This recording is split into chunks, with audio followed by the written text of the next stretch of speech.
My name is Trina Lopez, and I am a beekeeper here in San Francisco.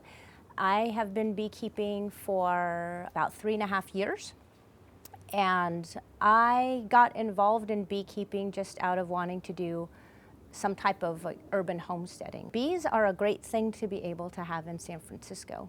There are also no regulations on beekeeping in San Francisco, so what that means is anybody can have bees if they want them, but it also means that beekeepers have a huge responsibility to be good neighbors and good stewards of bees.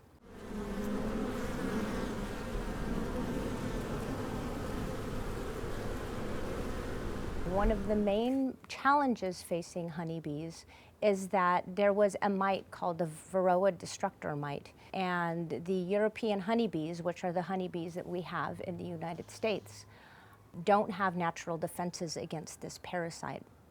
And so they have wreaked havoc on bee populations. A second factor is the use of pesticides.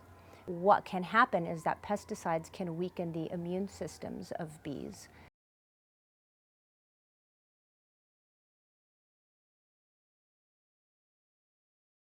Colony collapse disorder was a huge mystery to scientists and beekeepers for quite some time. This is a strange phenomenon in that there's a distinction between when the workers leave on their own without the queen and when bees swarm. Because when bees swarm, that's a sign of a healthy colony. It's the sign of the colony itself reproducing. But when they leave without the queen, they don't have the basis for a healthy hive because the queen is the only one that lays eggs. So if all of your workers leave without a queen, they're just going to die. The decline of bees really affects everybody's life because bees pollinate approximately 1/3 of all of the food we eat. If we don't have them pollinating plants, we don't have food. A couple of more ways that you can help bees is if you garden, do not use pesticides. There are many ways that you can garden and have healthy plants without using pesticides. You can buy your produce fairly locally. Buy it from small farms who have sustainability in mind, because if they're raising their crops in a sustainable fashion, they're likely raising their bees in a sustainable fashion. They have the consciousness. So it's really important for us to support small farmers as well. I would say that bees definitely do have moods, and I think it's really important to respect it, because what we're doing is we're opening their house and ripping out the walls. I wouldn't be very happy about that. They're actually very forgiving creatures. The most rewarding part about beekeeping is to realize we are part of nature. We're not separate from nature. When you work with the bees, you have a much greater respect for other creatures.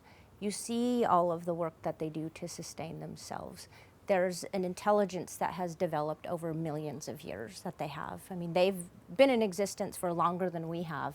So, they have evolved to just kind of do their thing. They don't really need our help, They do because humans have come in and intervened and made things hard for them, but they'll probably outlive us. It reinforces that connection with nature, I think. And we're right in the middle of San Francisco, So if I can do that right in the middle of a place where we don't really put a high priority on animals or insects, it's a really rewarding thing. I think that some of the best things that people can do to help bees is to educate themselves about bees and to educate other people about the importance of having bees.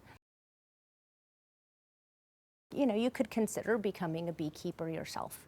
That is why I became a beekeeper, because I wanted to try to do something in my community that would help nature. This is a very critical time that we're in, and so when we think bigger picture, my thought was, what could I do, however small, to help mitigate climate change, or to try to educate people about how important it is, to have a small backyard garden, to think about the other creatures that are around aside from fellow humans. So beekeeping was one I thought of, and it's been an amazing experience. This bee is totally checking me out right now.